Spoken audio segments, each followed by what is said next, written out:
When the Night Comes Out presents The Hive, Part 4.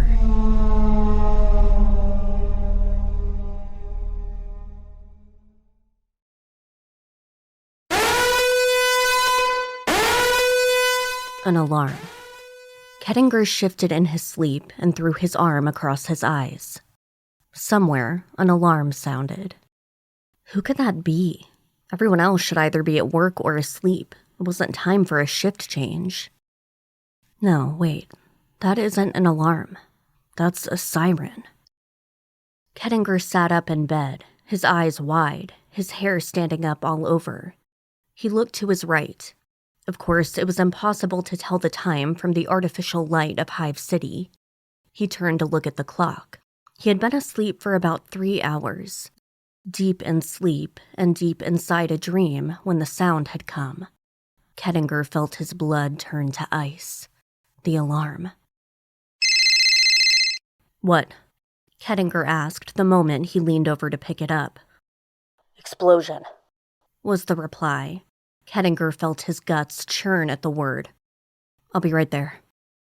Kettinger flung the sheets aside and got to his feet. He was dressed seconds later and jammed a baseball cap on his head as he raced out the front door. He got into his cart and sped off towards the gate. Others were emerging from their homes, the rest of the night shifters. All of them were running for their carts, some of them just outright running, figuring they could make it faster on foot than they could the golf carts, Kettinger figured. No one spoke, and all of them had a look of fear and panic on their faces. Bad day at the office, Kettinger thought. Kettinger reached the administrative building 15 minutes later. He had been hoping to get there faster, but there had been a logjam of people at the gate, and Kettinger had to calm so many of them down while, at the same time, pulling rank to get him into the place first. The place was in chaos. People ran everywhere, all of them talking at once. Others were shouting. The alarm went on and on. God damn it! Kettinger screamed once he got inside and started making his way toward his office. Turn off that fucking alarm. We all know something's wrong.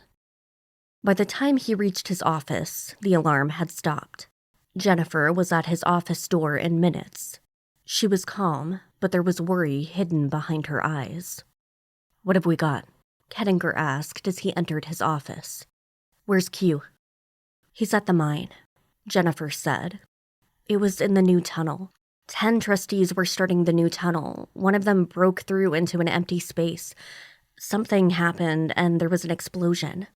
What happened? What did he hit? We're not sure from what I can gather. Q went down there to see what he could find out. Casualties? Not sure yet on that either, Jennifer said, studying her handwritten notes. The emergency medical team is headed for the scene. Are there people trapped? We are assuming that there are. Kettinger rubbed his eyes and sighed. There had been one of these a few years back that had turned out pretty well. His team knew how to deal with this stuff. Still, he was worried. I'm headed down there. Jennifer looked seriously worried now. That's not protocol, Mike. You need to be here. I need to be down there. Q is down there, Jennifer replied, standing in the doorway and trying to block his exit. Let him handle this and report back. It could be dangerous. There could be more explosions. Kettinger cursed under his breath and began to pace in his office. She was right, of course. He was the man in charge, and being right down next to the place that had just exploded was stupid. He had people who knew how to handle this sort of thing, and, truth be told, he would just get in the way of things. Still, Kettinger was a man of action. He did the administrative work because it had to be done, but he hated doing it. He wanted to be out there and see what his people were doing, how his prison was doing. Kettinger walked over to the window and opened the curtain. From this vantage point, at this time, it looked almost normal. All of the emergency crews were already down in the mines. The medical crews were all down there as well. Right now, there were just prison cells, probably lined with sleepy prisoners who were awake and wondering if their friends and coworkers were dead. They were all in the same boat. Okay, Kettinger said. Get me reports as fast as you can. When they come in, I don't care if I'm on the phone with the Pope. You come in with them. Got it?" Jennifer nodded and walked back to her desk. Kettinger sat down with his remote and started turning on the monitors. Most of his monitors were from within the prison, but he had a few that showed him the mines. He turned those on first. People were running everywhere. There was no sound, but Kettinger could tell that people were shouting. Huge boulders and pieces of rock were being shoved aside, broken up, and removed. He could see no bodies, nothing that showed that anyone was hurt, but he could see that there had been at least a partial cave-in. That meant that there were likely people trapped behind that wall of rock. "Damn it," Kettinger murmured and tried to will his phone to ring. "Come on, Q." It was a risk, of course. Everyone knew that cave-ins were part of the game when you started mining. You could hit pockets of gas and other nasty things, and the slightest spark could turn the air into fire. Still, the Hive had such a stellar safety record, and they had tried too hard to make those things less of a risk. It had worked so well.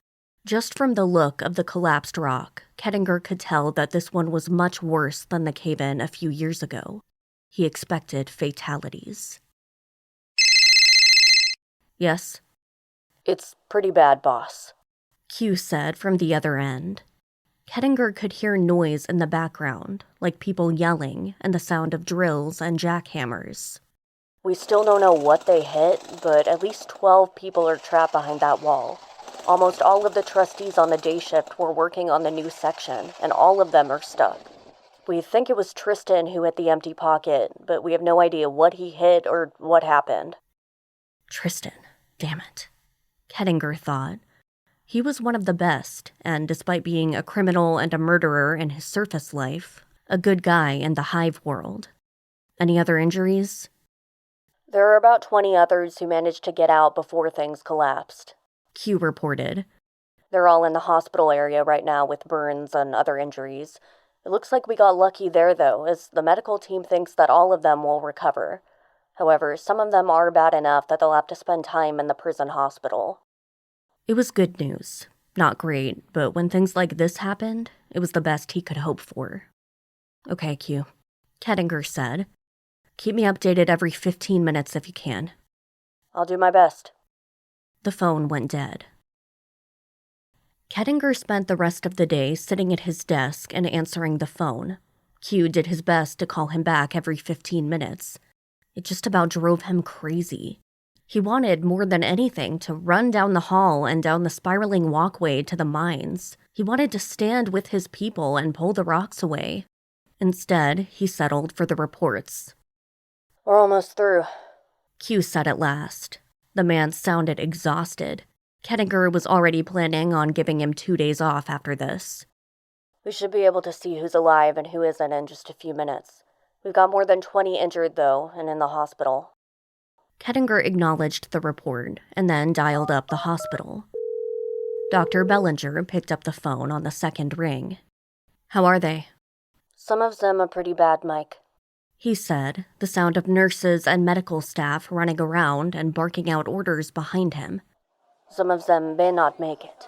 They got blown to hell, and most of them have burns, and some of those are the worst. Those that survive may not be able to work in the mines again. We'll be able to handle it, but it's going to tax us to the limit." "Thanks, Rick," Kettinger said and put down the phone. Then he cursed and was very tempted to throw the phone across the room. Instead, he forced himself to take deep breaths and sat down behind his desk and put his head in his hands. "Mike." Kettinger raised his eyes and saw Jennifer in the doorway. She had a bottle of water and a handful of aspirin in her hands. Kettinger gave a weak smile and gratefully took both. "You know that the corporation needs to know about this," she said quietly once he had taken the aspirin. "I know, but I want to give them the totals," Kettinger lied. In truth, he was afraid of making that call. He was miles below the people he was supposed to talk to, and he was admittedly afraid to speak to them. He did not want them to call him back to the surface for a meeting. The last time that had happened, just over 6 months ago, Kettinger had gotten ill. He was meant to live beneath the ground. His immunity had changed. "You're full of shit, Mike," Jennifer said, but she put a reassuring hand on Mike's. "Just call them." Kettinger said nothing, and Jennifer took the hint and walked out of the office. Kettinger sat there for another moment, watching the monitors. He could see that the rock wall that had fallen was almost gone. He could see the dark tunnel beyond, and people were reaching inside. Bodies would be coming out soon. Kettinger picked up the phone and dialed the home office. It took another 3 hours, but the bodies did come out. Finally, Kettinger felt it was time to head down. Despite Jennifer running after him and shouting the company regulations, Kettinger got his suit on and headed downstairs and out into the hive. Kettinger managed not to run, but he moved fast. He got down in minutes, then got his helmet on, and was headed for the mine moments after that. The sounds of his bosses were still ringing in his head, blaming him, arguing with him, trying to make him feel guilty about something that quite obviously was not his fault. He had saved them just the night before, and now they wanted to dump this shit on his head? He needed to get away. He arrived at the accident site and found the men who had pulled the bodies out still standing around the area on the floor where the men had been laid. All 10 of the trustees were there, not moving, covered in white dust. Their eyes were closed, and the pallor indicated that they were long gone. Strangely, they did not look burned. "Rick, what can you tell me?" Kettinger asked the doctor, who immediately looked surprised to see Mike there. "Mike, you shouldn't be—" "Spare me. I've heard enough from Jennifer," Kettinger said with a wave of his hand. "I had to get out of that fucking office. What can you tell me about these men?" "Not much, Mike." The doctor sighed. "I have no idea what killed them. I mean, yes, there was an explosion, but my initial check of the bodies doesn't indicate the blunt force trauma you'd expect. They aren't burned either, even though the men that were all around them were burned. I'm going to have to do an autopsy." Kettinger nodded to all of this, but his insides felt like they were burning. He wanted to hit something. God damn it, he wanted answers. "What about the mining operations?" "We have to shut down this tunnel, Mike," Rick replied.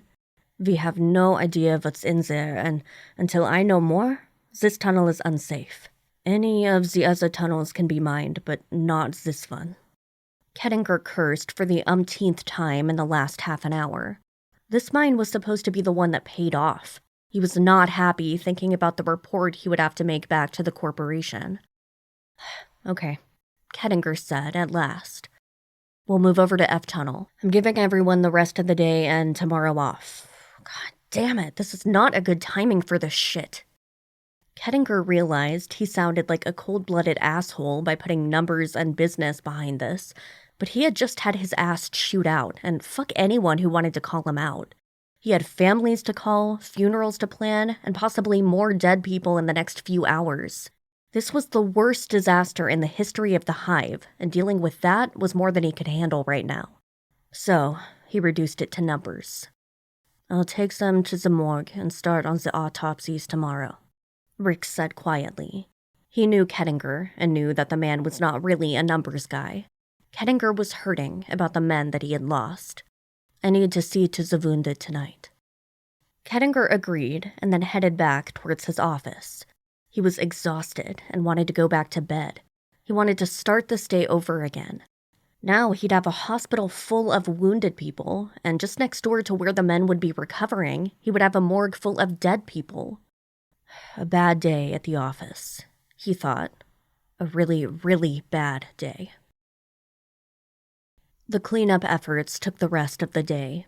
Kettinger spent the rest of it on the phone going over the details with the Gemini Corporation. Now the big brass were a little more calm and understanding that accidents do happen and that there was little that Kettinger could have done to prevent things. That relieved Kettinger, but there was talk that he might have to come to the surface and to the corporate headquarters in Chicago to make a report in person. Kettinger agreed, but was hoping that maybe they would decide against it. There were a total of 35 injured people who were injured seriously enough that they required extended stays in the prison hospital. 10 men were dead. There had been at least 15 more injured, but would be sent back out into the general population, and after days of recovery, back to work.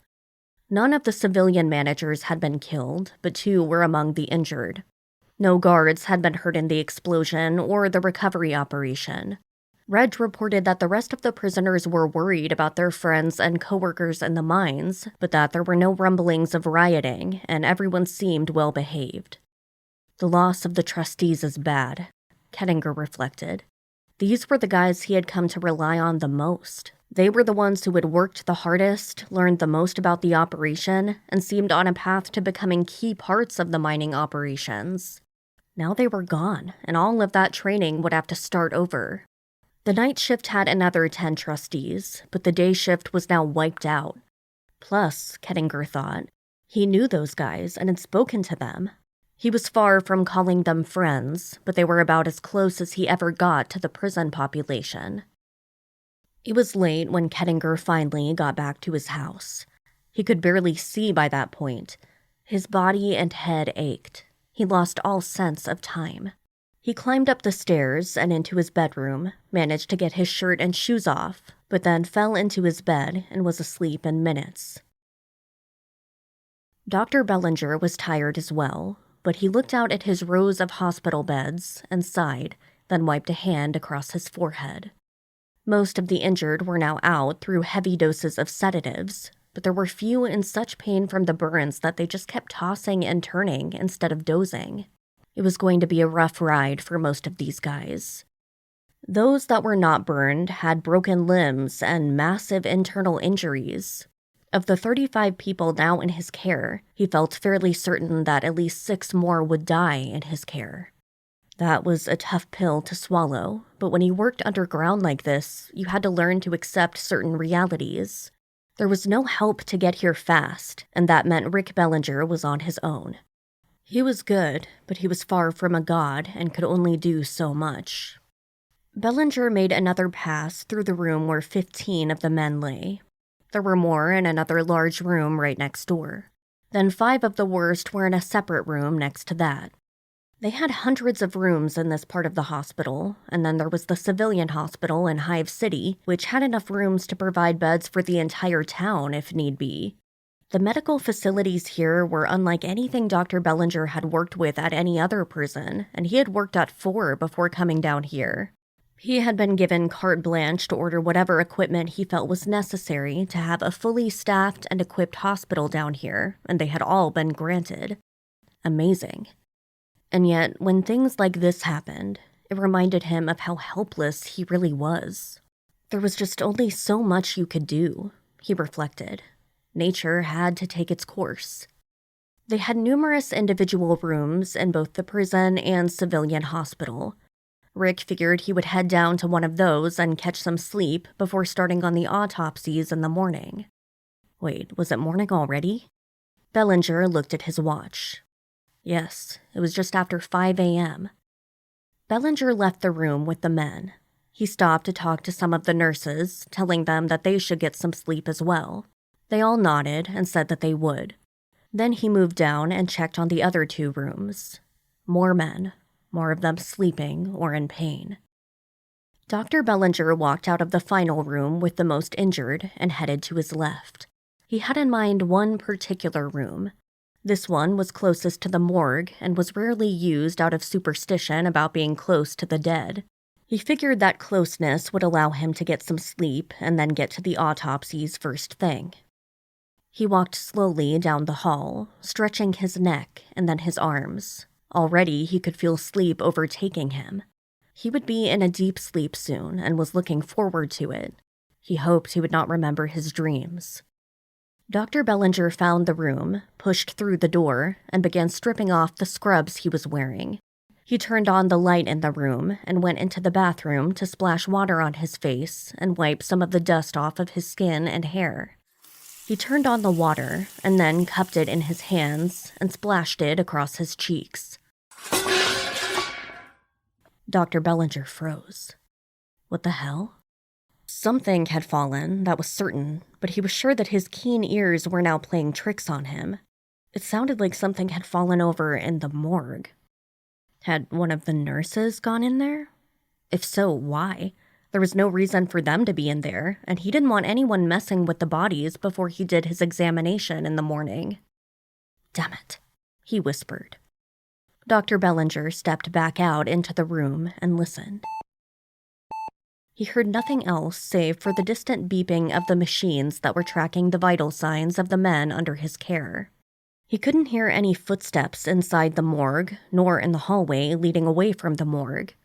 He looked longingly at the bed to his right. So inviting. Sleep was so close. It might have been nothing. He was exhausted, and maybe he just imagined the noise. But no. He had always trusted his hearing. Hell, he had been tested and shown to have excellent hearing. Something had fallen in the morgue. As the head of the hospital, the buck stopped with him, and he should check that out. Groaning at the injustice of it all, Dr. Bellinger picked up his shirt and put it back on and stepped back out into the hallway. He looked to his left and saw that some of the hall lights had been turned out. He couldn't see any nurses, although he knew at least a few of them would still be around.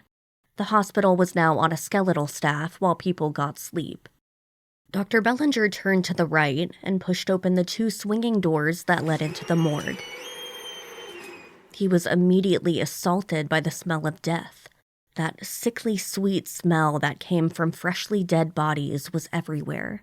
The men were already crossing over from resembling human beings to being plain old corpses. Behind that smell were the smells of the chemicals that were used in embalming, since that was eventually what would be done here once the autopsies were over.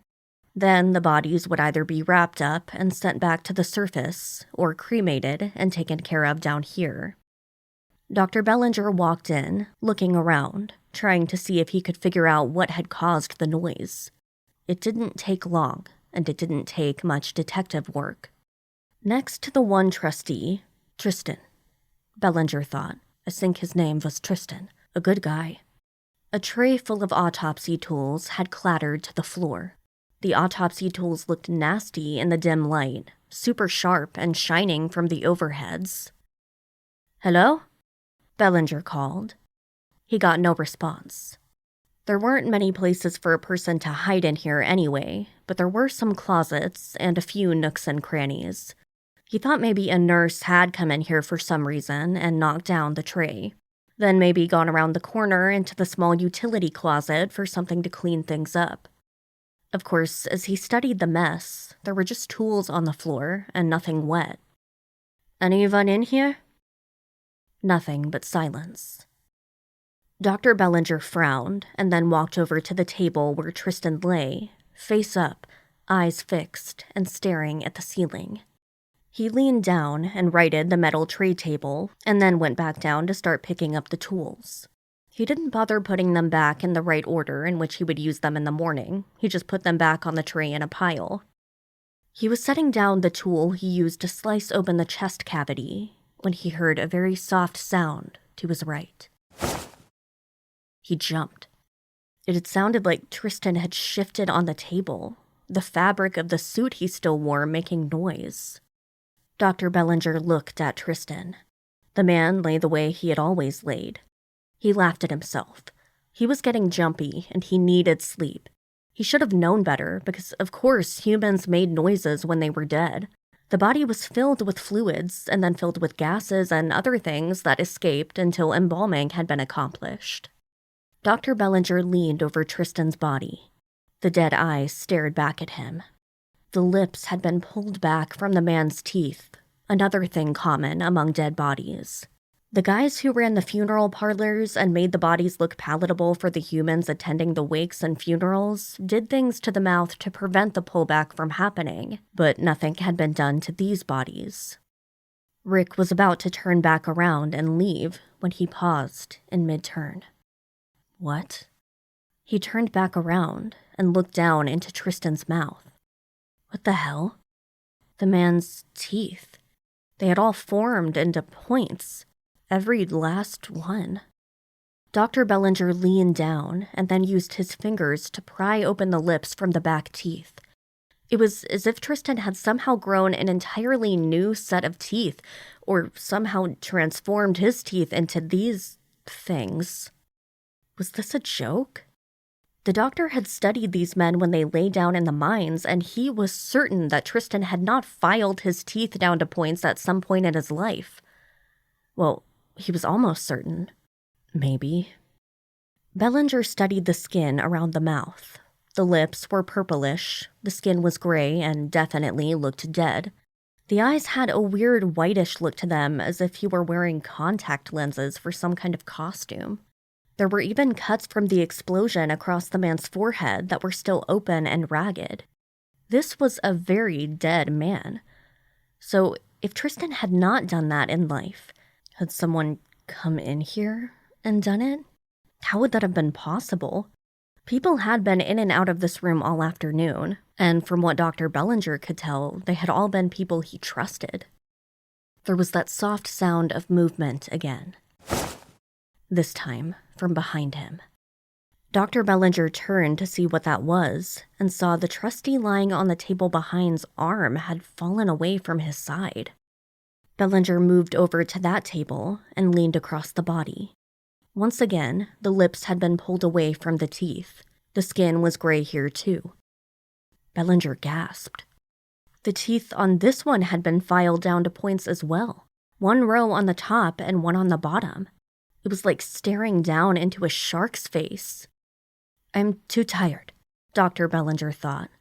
I've been up too long and I am hallucinating. He had never wanted his bed as much as he did right then and there.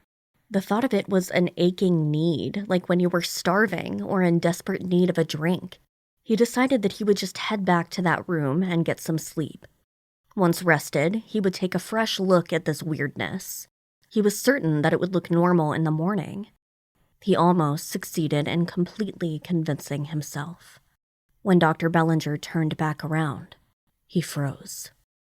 Tristan was sitting up on the table. Bellinger backed up, his mouth open. Saliva dripped from his bottom lip, his eyes wide. He wanted to scream, but all that came out was a soft hissing sound. Tristan's white and milky eyes stared at him from beneath his heavy brow. Bellinger backed into the table holding the body of the other trustee. A hand clamped down on his arm. Bellinger looked down and saw that the trustee behind him now held him in a vice-like grip, and this one was sitting up too. Then came other soft sounds as, one by one, the other trustees sat up on their tables. No, Bellinger managed to squeak. Tristan was trying to stand, unsteady, wobbling as he got to his feet. Then he took a step, then another.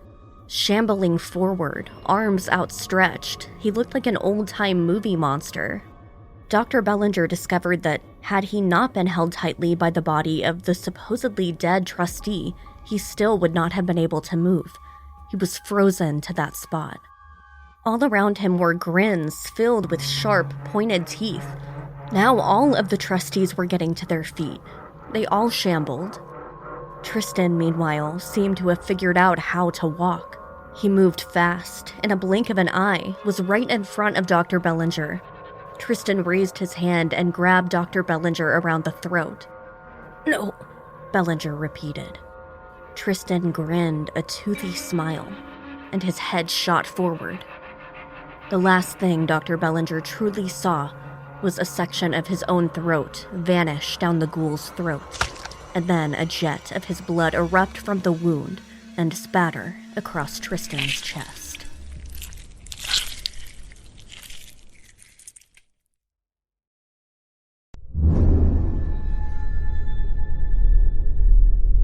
You've been listening to When the Night Comes Out, The Hive.